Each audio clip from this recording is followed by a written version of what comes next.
श्री गुरुभ्यो नमः हरि ओम नारायणं नमस्कृत्य नरं चैव नरोत्तमं देवीं सरस्वतीं व्यासं ततो जयमुदीरयेत्। श्री गुरुभ्यो नमः हरि ओम। श्रीमद्भागवतम महापुराणम கிருஷ்ணாவதார சரித்திரத்தை கேட்டு வரோம்.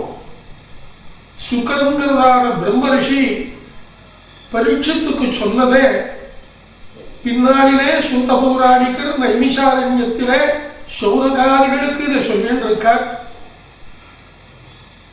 கிருஷ்ணன் அற்புதமான நிலைகளை பண்ணினான்னு கேட்டு இருக்கோம், பார்த்துட்டு இருக்கோம். ஒரு நாள் யமுனா நதி கரையிலே மாடுகள் மேய்ப்பதற்காக சென்றார். மாடு மேய்க்கும் கண்ணே போக வேண்டாம் சொன்னேன். யசோதை சொல்றா, ரொம்ப தூரத்துக்கு போகாத கிருஷ்ணா, நீ தினமும் சாயங்காலம் திரும்பி வர்றதுக்குள்ள இன்னைக்கு என்ன லீல பண்ணினானோ, எந்த அசுரன் வந்தானோ, கோபர்களுக்கெல்லாம் என்ன ஆச்சோன்னு என் மனசு ரொம்ப துடிக்கிறதா கிருஷ்ணா. மாடு மேய்க்கும் கண்ணா போக வேண்டாம் சொன்னேன். காட்டுல ரொம்ப திருடர்கள் எல்லாம் இருக்காங்க, உன்னை உபதிரவம் பண்ணுவாங்கன்னா இல்ல அவங்களையெல்லாம் நான் ஒரு கை பார்ப்பேங்கிறான் கிருஷ்ணன். பார்த்து பத்திரமா போயிட்டு வான்னு சொல்லி அந்த 7 வயது பாலகனாகிய கிருஷ்ணனை கொஞ்சம் பெரிய மாடுகள் வைக்கின்றார். கன்றுகளுடன் கூடியிருக்கிற மாடுகளை வைக்கின்றார். ஒரு 100 பேர் கோபர்கள், சிறுவர்கள், இவன் வயது ஒத்தவர்கள், பெரிய பசங்க, கொஞ்சம் வயோதர்கள் எல்லாம் கூட போனான் பாதுகாப்புக்கு. எல்லோரும் கையில ஒரு தூக்கு போசி சாப்பாடு.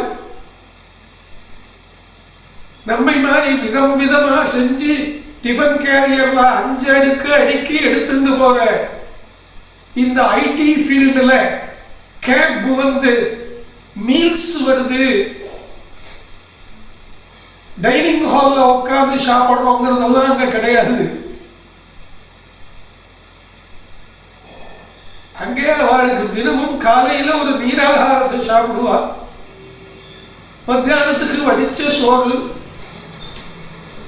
ஒன்னா ஒரு குழம்பு இருக்கும் அல்லது தயிர்ஞ்சாலும், கடிச்சுக்கிறதுக்கு ஊறுகாய், வத்தல்கள், இந்த முறுக்கு சீடை மாதிரி இருக்கிற கொஞ்சம் பொருவிழங்காய் உருண்டைகள் இதெல்லாம் கொடுத்து அனுப்புவா.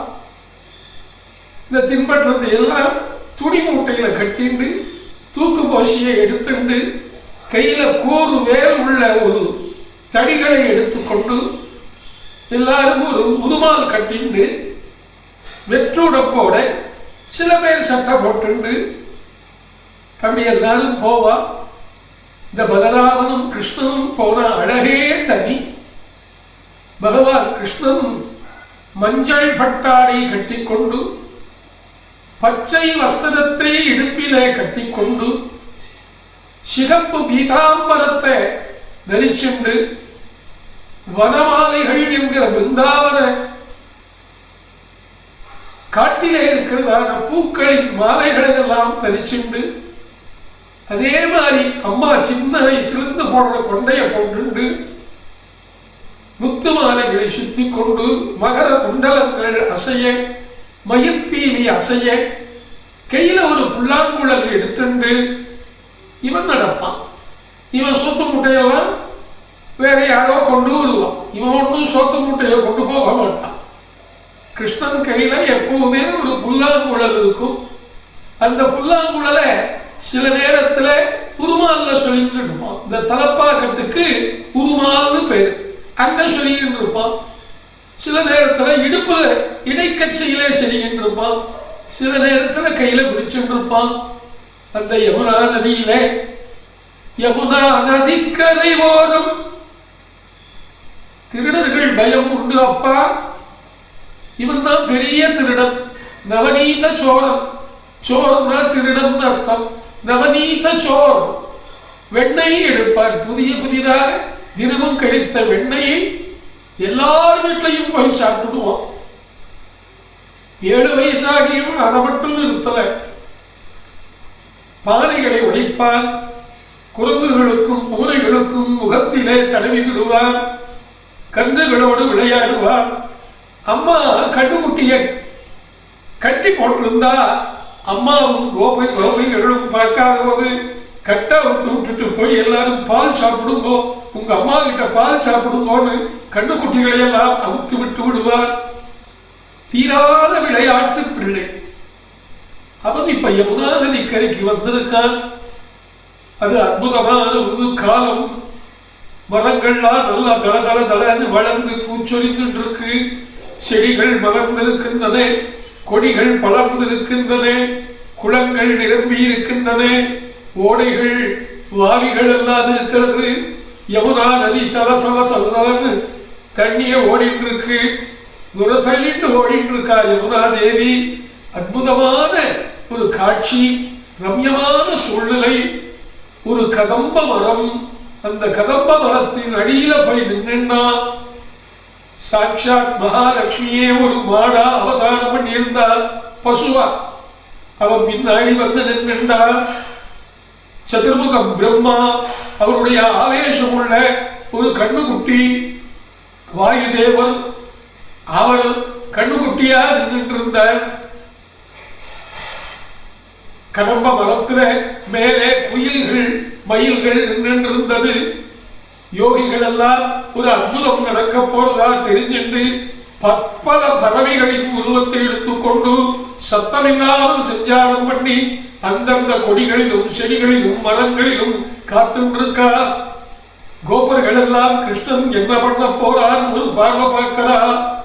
இன்னைக்கு இன்னும் விளையாட வரலையே, கிருஷ்ணன் தனியா போய் நிற்கிறானே அப்படின்னு பார்த்துட்டு இருக்கா. அப்ப பகவான் தன் கையில இருக்கிற புல்லாங்குழலை எடுத்தார். புல்லாங்குழல் கொடுத்த மூங்கில்களே புருஷோத்தமன் புகழ் பாடுங்களே அப்படின்னு ஒரு அற்புதமான பாட்டு. அடியேனுடைய நண்பர் PM சௌந்தரராஜன். எனக்கும் அவருக்கும் ஆயுசுல 30 வருஷம் வயசு வித்தியாசம். ஆனாலும் சென்னையில ஒரு ப்ரோக்ராம் அன்னைக்கு அந்த காலத்துல சேஷசாயி ஹால்னு இருந்தது.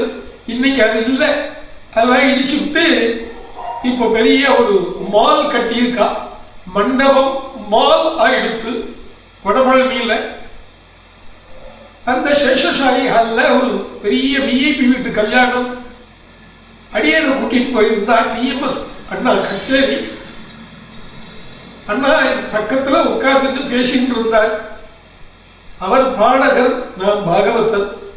அப்படி கேட்டு இருக்கிறச்சே உங்களுக்கு என்ன பாட்டு பிடிக்கும் என்னோட பாட்டுல கேட்டார். அந்த புல்லாங்குழல் கொடுத்த மூங்கில்களே புருஷோத்தமன் புகழ் பாடுங்களே அப்படின்னு. ஓ பாடி விடுறவே அப்படின்னு பாடினார். ரொம்ப அற்புதமான பாட்டு, எளிமையான தமிழ், நல்ல இசை, கம்பீரமான குரல். இந்த கிருஷ்ணாவதாரத்தை மனசுல நினைச்சுண்டு இந்த பகுதியை பாகவதத்துல கேட்டு தெரிஞ்சுண்டு அதுக்கப்புறம் அந்த பாட்டை நீங்க கேட்டீங்கன்னா கிருஷ்ணனுடைய மகிமை குழந்தைக்கு கூட புரியும். பகவான் இந்த கதம்ப மரத்தின் அடியிலே வேணு என்று சொல்லக்கூடியதான அந்த புல்லாங்குழலை வச்சிருக்கான். அதனாலேயே இவனுக்கு முரளி அப்படின்னு பேரு.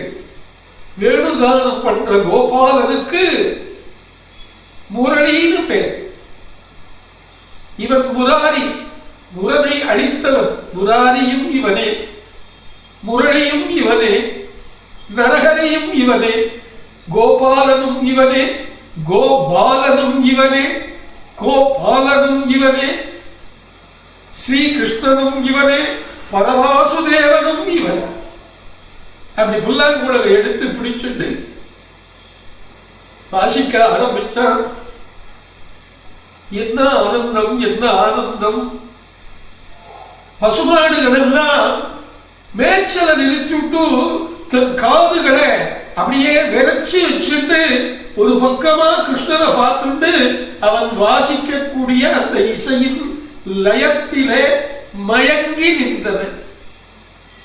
பொதுவா மாடுகள் சாப்பிட்ட பிறகு அவசரமா சாப்பிடணும், அதுக்கப்புறம் திரும்பியும் வாய்க்கு கொண்டு வந்து அசை போடுதல் அப்படின்னு பேர். அப்படி அசை போடும். அத ஆழ்வார் ஒருத்தர் சொல்றார், இந்த கந்திரங்கள் செவியாட்ட இல்லாவே அப்படின்னா இந்த காது ஆடிட்டு இருக்கும், யானைக்கு வீசிண்டே இருக்கும். இந்த கொசு ஈ போன்ற தொல்லைகளில் இருந்து தங்களை ரட்சித்துக் கொள்வதற்காக, கண்ணை பாதுகாத்துக் கொள்வதற்காக பசுமாடுகள் கூட காதுகளை அசைச்சுட்டு இருக்கும். அவ்வப்போ தப்புன்னு ஒரு அடி அடிக்கும், உட்கார்ந்துருக்கிற ஈக்கள் பறந்துடும். அந்த அசை போடுற போது அப்படியே காது மட்டும்தான் அசையும், உடம்புல அங்கங்க சிலிர்க்கும். அது மாட்டுக்கு மட்டும்தான். ஒரு இடத்தை மட்டும் தனித்து சிலிர்த்து காட்டுகிற உணர்ச்சி பசுவுக்கு உண்டு, அது நடக்கல. வால் விரைச்சு கிடக்குது, செவிகள் இரண்டும் அப்படி நிமிர்ந்து இருக்கிறது. செவியாட்ட இல்லாவே கண்டினங்கள் உட்கார்ந்து கொடுத்து கோபர்கள் தடிய வச்சு நிற்கிறா, கிருஷ்ணனையே பார்க்கிறா. கோப கோபியர்கள் எல்லாம் வந்து சூழ்ந்து நிற்கா. மேக கூட்டங்களே தேவர்கள் வந்து நிற்கிறா. அரம்பையர்கள், கந்தர்வர்கள், கிண்ணறர்கள், கிம்புருஷர்கள் வந்திப்பவர் வானவர் தானவர் ஆனவர் சிந்திப்பவர் நல் திசை முகர் நாரணர் சிந்தையுள்ளே. இது அபிராமி அந்தாதி. ஆனா இந்த இடத்துக்கு தான் அப்ளிகபிள் ஆகுது. அந்த அப்ளிகபிள் அப்படிங்கிறது ஒன்று இருக்கணும் இல்லையா? இந்த இடத்துக்கு அப்ளிகபிள் ஆகுது. யோகிகள் எல்லாம் பட்சிகளின் உருவத்தை எடுத்துட்டு அப்படியே நிற்கிறார். பாகவதத்தில தசமஸ்கந்தம்ங்கிற 10வது ஸ்கந்தத்திலே 21வது அத்தியாயத்திலே 5வது ஒரு ஸ்லோகம் இருக்கு, அதை எடுத்து பாருங்க. பர்ஹாபீடம் நடவரபு கர்ணயோர் கர்ணிகாரம் விப்ரத்வாசகா கனககபிஷம் வைஜயந்தீம் சபாலாம் ரந்த்ராம் வேணு அதனசுதயா புரயம் கோபவந்தை விருந்தாரண்யம் ஸ்வபதரமணம் பிரவிஷத்கீத கீர்த்தி. பர்ஹாபீடம் நடவரபு கர்ணயோர் கர்ணிகாரம் அப்படிங்கிறதான ஸ்லோகம். இந்த ஸ்லோகத்தை எனக்கு என்னுடைய தாத்தா தாராபுரம் பழைய பீமராயர் அக்ரஹாரம் DR சுப்பாராவ் சத்குருஜி எனக்கு சொல்லிக் கொடுக்கிற போது 3 வயசு குழந்தை. எங்க ஊர்ல நரசிம்ம ஜெயந்தி மகோத்சவம் ஏப்ரல் மாதத்தில் நடக்கும். காடு ஹனுமந்தராய சுவாமி கோவிலிருந்து தினமும் பல்லக்கு வரும்.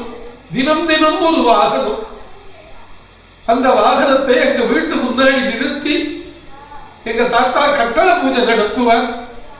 அப்போ தேவதேவோத்தமா தேவதா சர்வபூமா அகிலாண்ட கோடி பிரம்மாண்ட நாயகா பாகவத பிரியா பாகவத சேவா பவதாரயா அப்படின்னு அர்ச்சக சுவாமி சொல்லுவார்.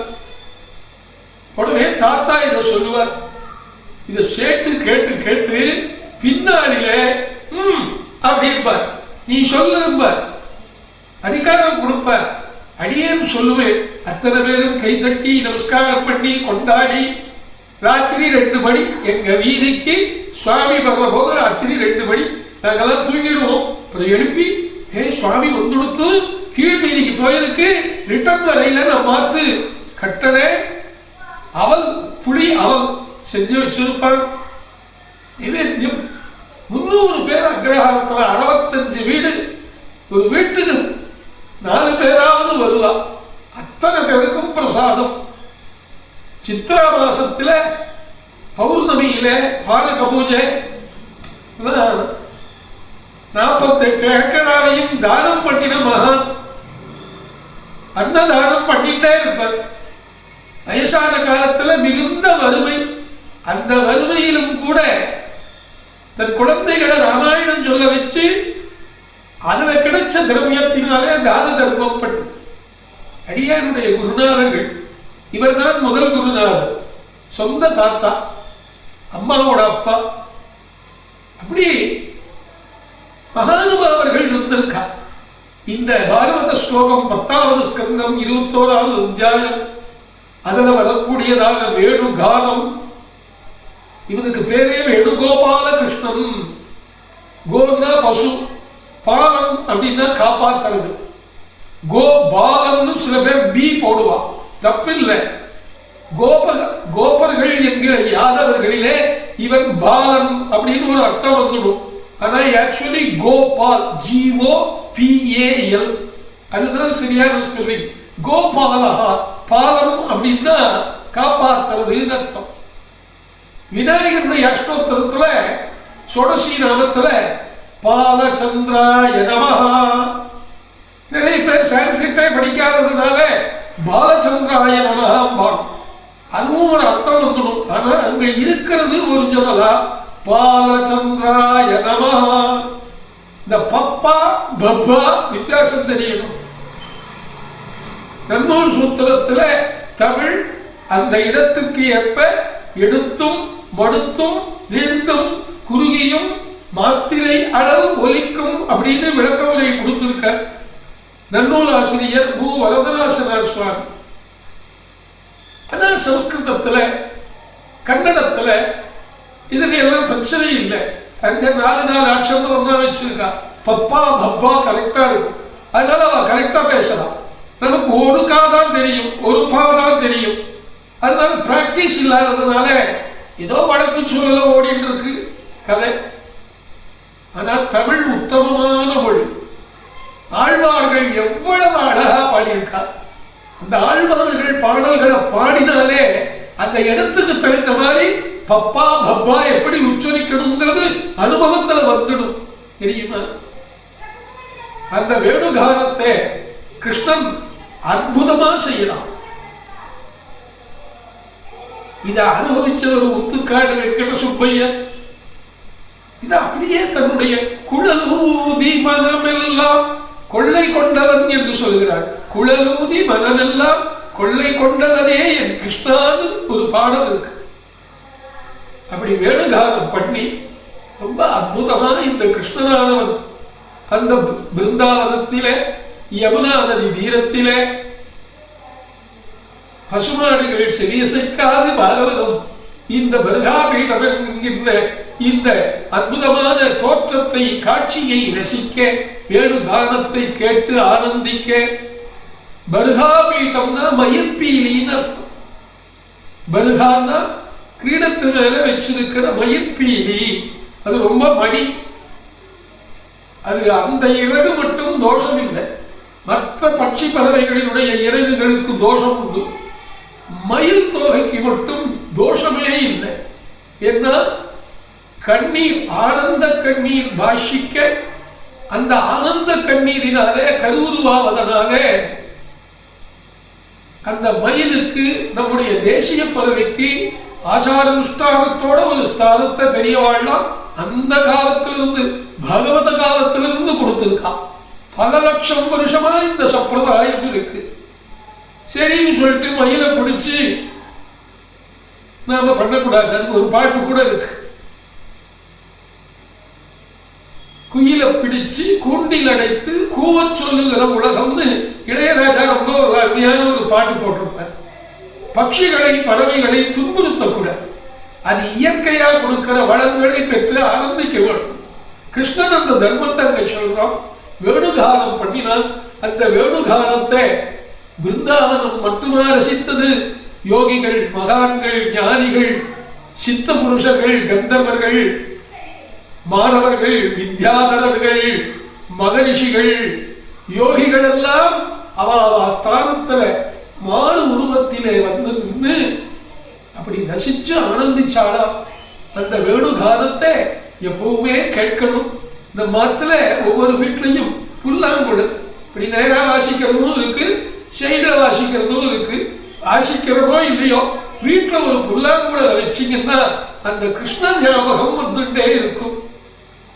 மேல நடந்த சம்பவத்தை அடுத்த எபிசோட்டில் காணலாமா? கிருஷ்ணாய வாசுதேவாய தேவகீ நந்தனாய ச நந்தகோபகுமாராய கோவிந்தாய நமோ நமः. சர்வம் ஸ்ரீகிருஷ்ணார்ப்பணமஸ்து. ஹரி ஓம்.